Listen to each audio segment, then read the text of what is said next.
¿Cómo han pasado? ¿Cómo están? ¿Bendecidos? Saben que la Biblia tiene un texto muy importante, Mateo 7:7, ustedes los conocen, vamos a repetirlo. Mateo 7:7 dice: pedí y ¿qué? Buscad, llamad, porque todo aquel que pide recibe, el que busca halla, y el que llama, ¿qué cosa? Se os abrirá. Y dice una parte muy interesante, y es: pues si vosotros, siendo malos, sabéis dar buenas cosas a vuestros hijos, ¿cuánto más vuestro Padre que está en el cielo que dará cosas a los que los pidan? Posiblemente ya en esta noche el Señor te haya hablado a través de un himno, a través de una canción, a través de un texto, un versículo o la oración. Si no lo ha hecho hasta el momento, esperamos que antes de que te salgas de ese lugar, la presencia de Dios esté contigo. Por eso me pregunto en esta noche, ¿cuál de ustedes tiene algún motivo por el cual quiere que doblemos nuevamente rodillas? ¿Por algún hijo? ¿Por su salud? Así que vamos a orar, y yo sé que Dios, así como dice el texto ahora, ya escuchó nuestros nombres antes de que usted y yo lo mencionáramos. Amén. Y así que vamos a orar con ese pensamiento de que Dios ya tiene nuestros nombres, nuestras peticiones anotadas. Vamos a orar rodillas y vamos a orar.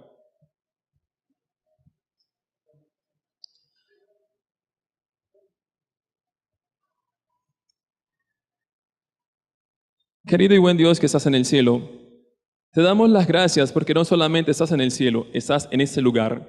Porque tú has prometido que donde hayan 2 o 3 congregados en tu nombre, tú estás en medio de ellos. Y hay conmigo muchas personas que estamos reunidas, congregadas, porque tenemos un gran sinnúmero de peticiones, las cuales sabemos que solamente tú puedes acudir a nuestra vida y darle sanidad a lo que tanto hemos anhelado. Permite pues que seas tú el que pueda glorificarte, Señor, así como lo hiciste con Lázaro. 4 días después de muerto, cuando ya había oportunidad, cuando ya no creían que había esperanza para aquel hombre, llegaste tú, la esperanza para lo que se está perdiendo. Por eso queremos que seas tú que llegues como una esperanza financiera, como una esperanza de salud, como una esperanza para el hogar, como una esperanza para el matrimonio, como una esperanza para nuestra vida espiritual, y le des vida a lo que se está muriendo en nosotros. Gracias porque nos escuchas. Gracias porque estás aquí en medio de cada una de las personas que está en ese lugar. Y gracias porque estás escuchando nuestras oraciones. Y gracias aún porque le darás respuesta según tu santa y divina voluntad. Permite que podamos confiar, que podamos esperar y creer en tu voluntad. En el nombre y por los méritos de Cristo Jesús. Amén. Y amén.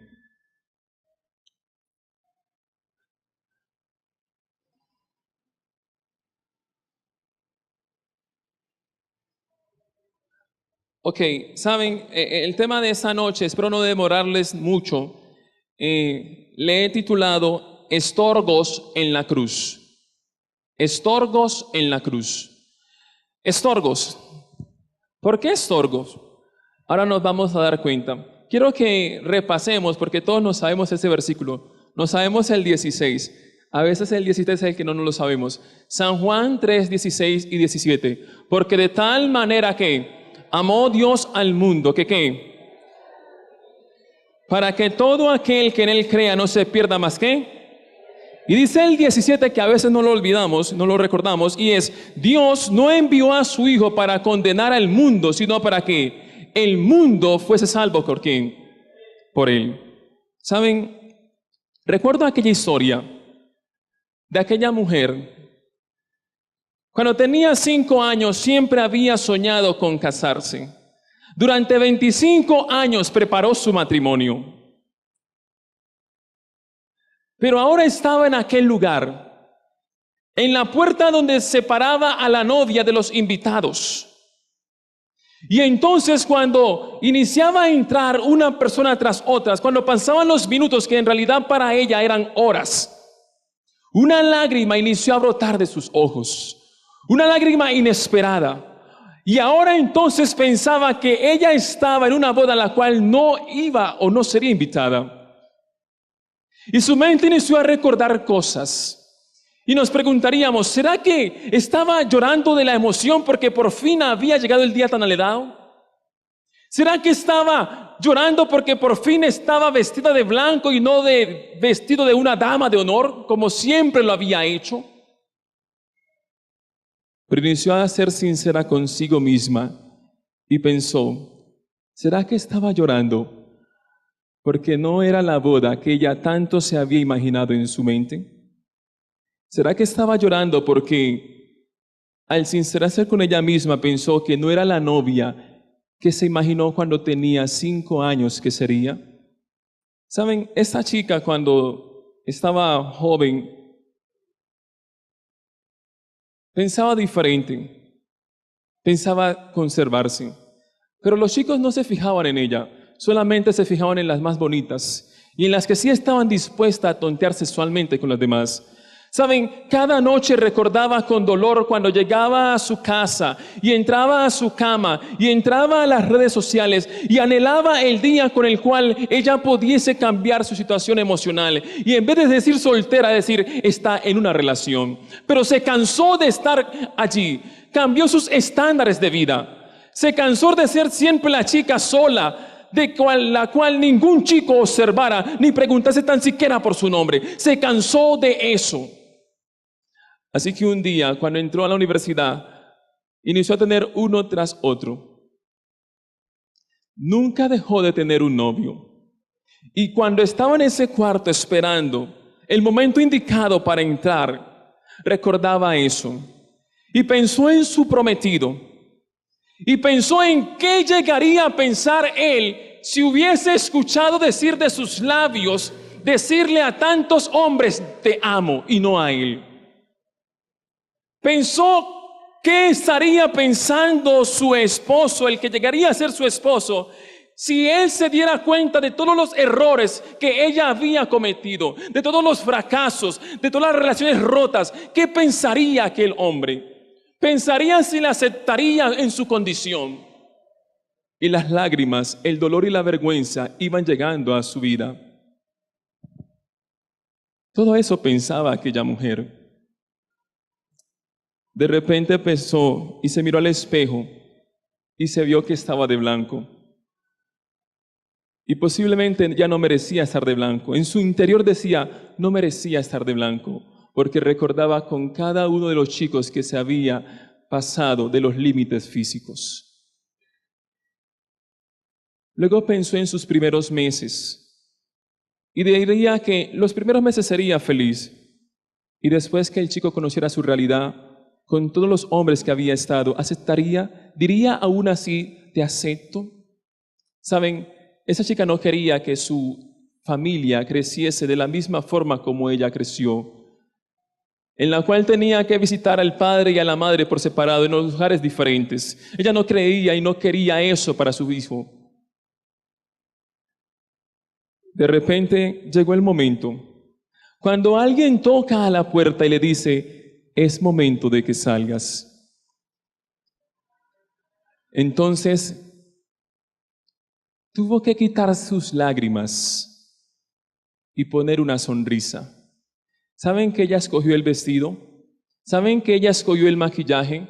Pero ella nunca pensó que tenía que ponerse también una sonrisa.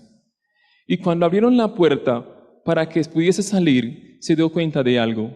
No estaba preparada para avanzar.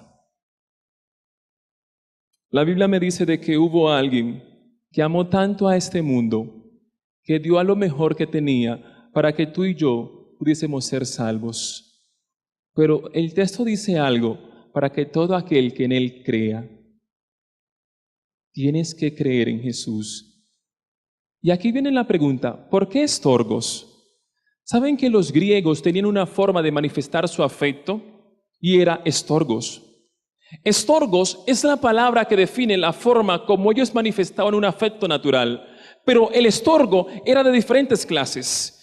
Y había un estorgo ágape, un estorgo eros y un estorgo fileo. Y dependiendo de la persona, a sí mismo revelaban un estorgo o un afecto.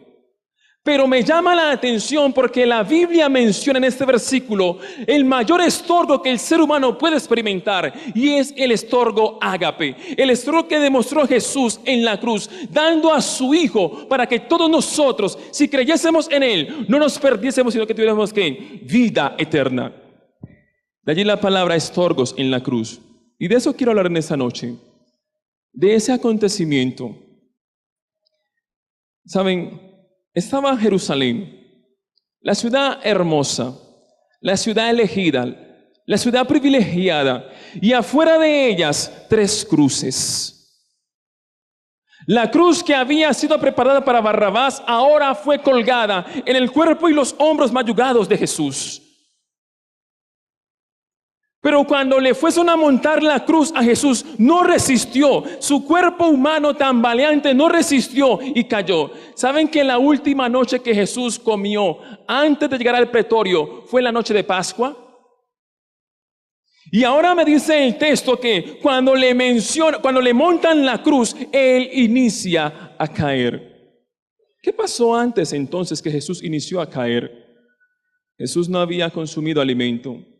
Jesús había ido a Anás, luego llegaron a Caifás, luego llegaron a Pilato. De Pilato lo manda a Herodes. Y Herodes nuevamente lo manda ¿a quién? A Pilato. 2 veces a Jesús lo flagelaron. Es una flagelación. Vamos a ver la imagen. ¿Saben? Ahí tenemos el instrumento usado para la flagelación. Flagrum tasilatum. Los judíos tenían una regla y era que a cada persona tenían que darle 40 latigazos. Su mango de palo, 3 correas de bronce. Lo que ustedes ven allí es bronce. Y tenían que darle 40 latigazos, según los judíos. Pero los romanos no tenían una cantidad. Los romanos decían, hasta que esté a punto de morir, hay que darle. Podían ser menos o más de 40 latigazos. Y a Jesús lo flagelaron 2 veces. Antes de montarle la cruz, le dieron 2 veces más de 40 latigazos. Sin comer alimento, recordando el momento con el cual estaba en el Getsemaní y sus discípulos le abandonaron. No resistió y cayó. Pero no había nadie más que cargase la cruz. La gente se burlaba de él con palabras soeces. Le gritaban: sálvese, oh Rey de Israel. Nadie mostraba compasión sobre aquel ser humano. Nadie quería ayudarle, porque nadie quería rebajarse a cargar la cruz de un criminal. Porque ya nadie quiere rebajarse a cargar la cruz y pedir perdón. Ya nadie quiere rebajarse y creer que porque yo hago muchas cosas, porque gano mucho, no puedo hacer nada en casa. Y nadie se rebajaba a ayudarle a Jesús. De repente un hombre forastero venía del campo. Sus hijos creían mucho en Jesús, amaban a Jesús, pero él, el forastero, el campesino, no creía en Jesús. Pero escuchó las palabras que gritaba la multitud, escuchaba las groserías que insultaban al maestro. Se llenó de compasión. La gente vio tanta compasión en él que lo lanzó hacia la cruz. Y Simón entonces inició a cargar la cruz que estaba preparada para Jesús. ¿Saben que Simón nunca había escuchado de aquel hombre? Pero en aquella mirada notó tanta compasión y ternura que sintió un gran privilegio al cargar la cruz de Jesús. Cuando este hombre iba llevando la cruz, Jesús tambaleaba y caía. Y cuando él tambaleaba y caía, observó unas mujeres llorar. Su mirada se detuvo, llena de sangre. Sus ojos casi cerrados se detuvo en aquellas mujeres. Notó que aquellas mujeres lloraban. Aquellas mujeres que habían visto cómo el maestro había dado libertad a sus hijos, cómo había sanado a muchos enfermos, ahora estaban llorando. Y cuando Jesús observa a aquellas mujeres, les dicen: no me lloren a mí, lloren por vosotras y por vuestros hijos. Aún en medio del dolor y del sufrimiento, Jesús mostraba compasión por todo ser humano que se le acercaba. Aún en medio de su dificultad, Él no maldecía a nadie, no pensaba en vengarse. Aún en medio del dolor, Jesús seguía haciendo lo mismo que siempre había haciendo, porque Dios no nos trata como los seres humanos nos tratamos. Sus pensamientos son de paz, de amor y de la más tierna compasión. Y Él seguía mostrando compasión sobre aquellas mujeres y les decía: no lloren más. De repente llegan al lugar donde estaban preparadas las tres cruces. Lo tenían que incrustar los tres. ¿Saben? Junto con Jesús habían dos presos que merecían la muerte. Pero Jesús no la merecía, pero estaba allí. Jesús entonces inicia a notar que los presos que están al lado inician a luchar, a debatir y a combatir para que no les claven, para que no les amarren. De repente, Jesús quieto, sin decir una palabra, sin murmurar, sin quejarse, sin maldecir, abrió sus manos y mientras las abría, observó a otra mujer, era su madre. ¿Sabes? Los discípulos cuando vieron aquella escena, tuvieron que quitar a María de aquel lugar y fueron clavando sobre su piel, sobre sus manos. No murmuraba, pero en su frente habían grandes gotas de sudor de sangre. Nunca maldijo a aquellos hombres. Pensaba María, ¿se sometería a ella a que el Hijo de Dios pasará por esa muerte tan cruel? ¿Dejaría que se crucificase a aquel que había dado vida a los muertos? ¿Debería ella de renunciar a que su fe ya no fuera la misma y de pensar que Jesús era el Mesías y de entrar allí y quitar los clavos? ¿Qué haría aquella madre entonces cuando ve que su hijo está sufriendo, que le están proponiendo tanto daño y sufrimiento? Los discípulos no soportaron y quitaron el cuerpo casi desfalleciente de la madre de aquella escena.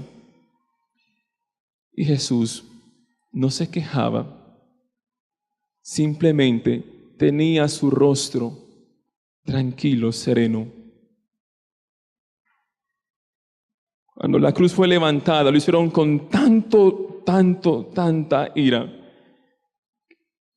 que su cuerpo fue maltratado. Y Jesús seguía sereno. ¿Sabes por qué me llama la atención esa historia? Me llama la atención porque a ti y a mí no nos han tocado y ya estamos mirando feo. Me llama la atención porque a ti y a mí no nos han maldecido y ya estamos entonces pensando en venganza.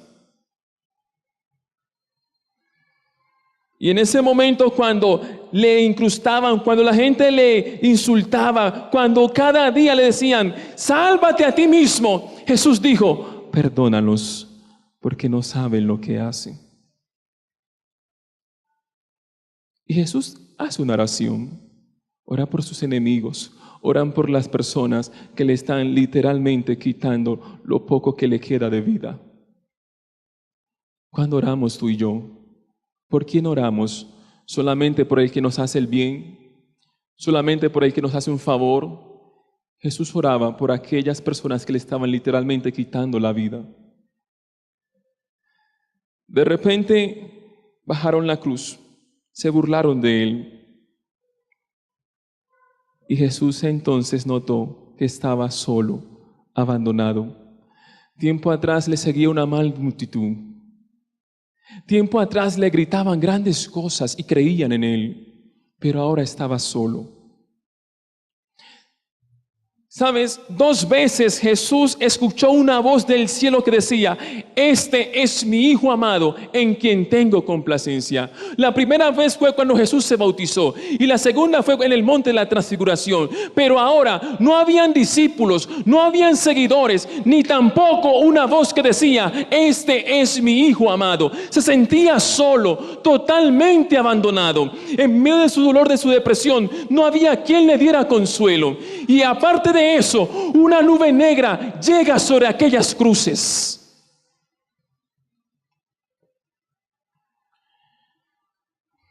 De repente Jesús inicia a escuchar una voz y dice, Señor, acuérdate de mí cuando estés en tu reino. Era un ladrón. ¿Saben que este hombre no era siempre ladrón? ¿Saben que este hombre anduvo una vez con Jesús? ¿Saben que este hombre vio muchas veces a Jesús hacer milagros? ¿Saben que este hombre estuvo con Jesús cuando Pilato dijo, no encuentro en él maldad? ¿Saben que este hombre vio el porte de divinidad y la parte espiritual de Jesús? Pero los amigos le hicieron llegar a aquella situación y decía que él sí merecía. Él reconoció su error, él reconoció su pecado y entonces confesó todo en ese momento. En la cruz confesó todo lo que había hecho mal. Y entonces el maestro, que nadie en ese momento le decía Señor, sino cuando estaba bien, escuchó esas palabras: Señor. Una voz melodiosa y suave inicia a salir de la boca de Jesús. Los discípulos que estaban en aquel momento dejaron de jugar con sus ropas y tirar suerte. Y entonces Jesús da la promesa más grande que aquel hombre pudo escuchar. Le dijo ese día que estaría con él en el paraíso. Porque ese ladrón, que no era del todo ladrón, sabía que la vida no termina con la muerte. Él había escuchado a Jesús y sabía que después de la muerte podremos tener vida eterna o perdición para siempre. Él entendía eso, por eso él confesó su pecado. Y es lo mismo que yo tenemos que hacer para que Dios nos perdone: confesar vuestros pecados. En ese momento encontró gracia, en ese momento encontró salvación, en ese momento se encontró con el estorbo más grande que el ser humano puede experimentar, y fue con la salvación en la cruz del Calvario. Cuando Jesús dijo eso, entonces un rayo de luz sale, glorificando al Maestro.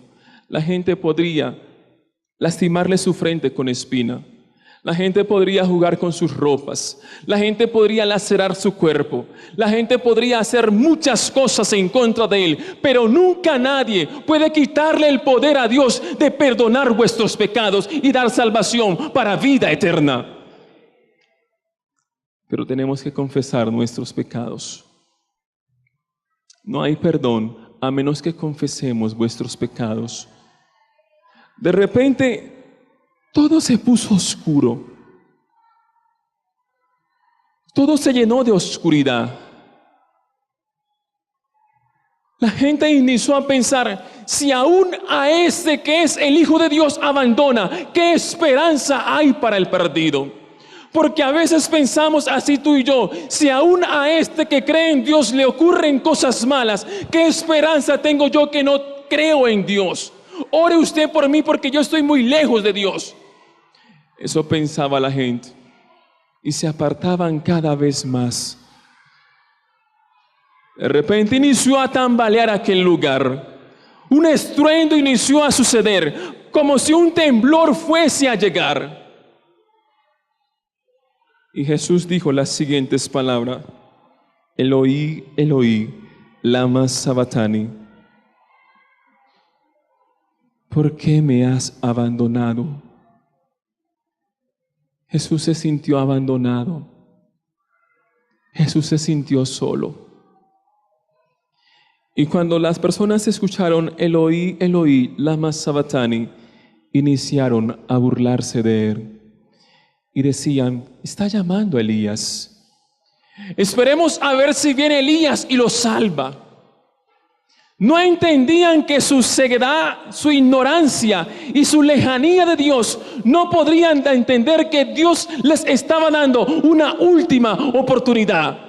Porque a veces estamos tan lejos de Dios que no entendemos que lo que nos dicen acá es palabra de Dios, y nos echamos de enemigo a aquel que está diciendo la verdad, aún sea palabra de Dios. ¿Qué tan distante estamos de Dios? Eloi, Eloi, lama sabachthani. ¿Saben que en ese momento el sol a mediodía dejó de dar luz? ¿Saben que en ese momento, cuando la cruz estaba en aquel lugar, se llenó de tinieblas? ¿Saben que en ese momento hubo tanto dolor en el cielo que aún los mismos ángeles cubrieron sus rostros con las alas? Saben que Jesús antes de venir a la tierra sabía lo que iba a padecer, pero aún así lo hizo y no se bajó de la cruz solamente por algo, por amor a ti y a mí. Si Jesús hubiese bajado de la cruz, entonces tú y yo estaríamos aquí por nada. De repente dijo Jesús: consumado es.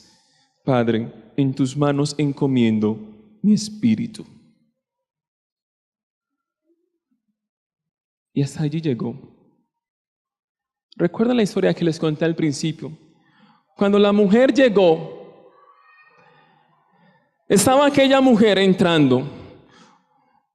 Cuando se dio cuenta que solamente había algo, iniciaba a caminar por el pasillo y observó que había una sola persona, su prometido. Y cuando ella observa a su prometido, es como si no hubiese más personas en aquel lugar. Y cuando lo mira a los ojos, entonces entendió por qué tenía que seguir caminando. Ahí recordó que el vestido que ella eligió lo compró su prometido.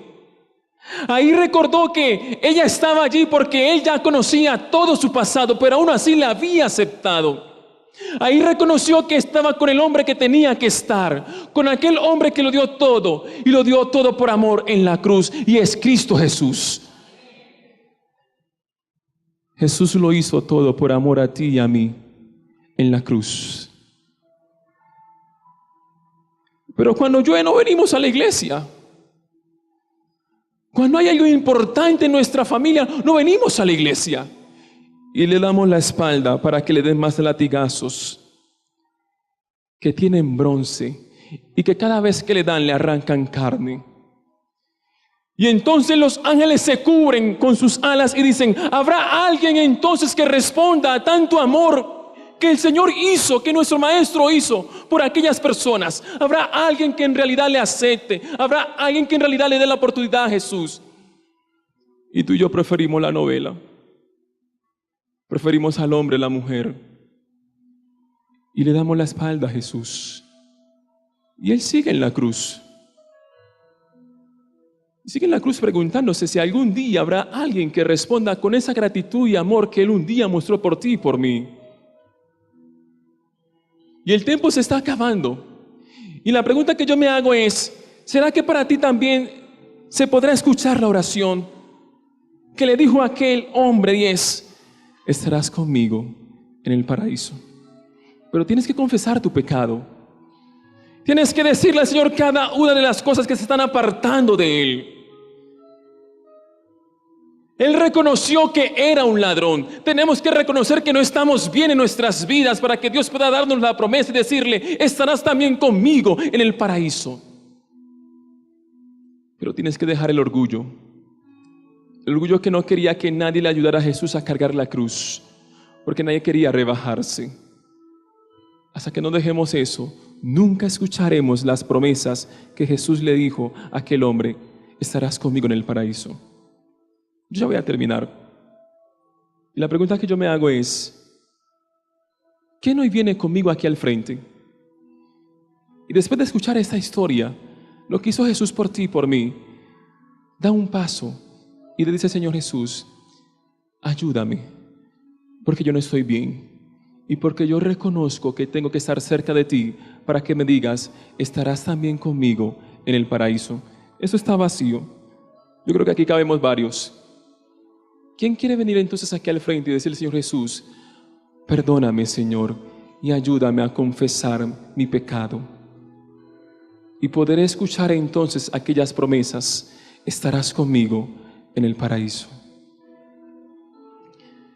Solamente, si quieres recibir esas promesas, ven aquí al frente.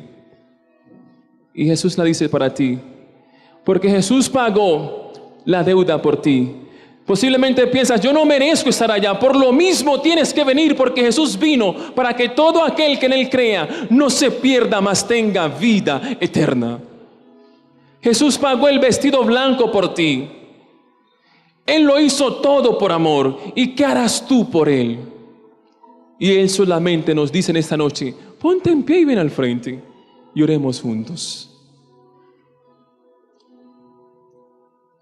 Oremos.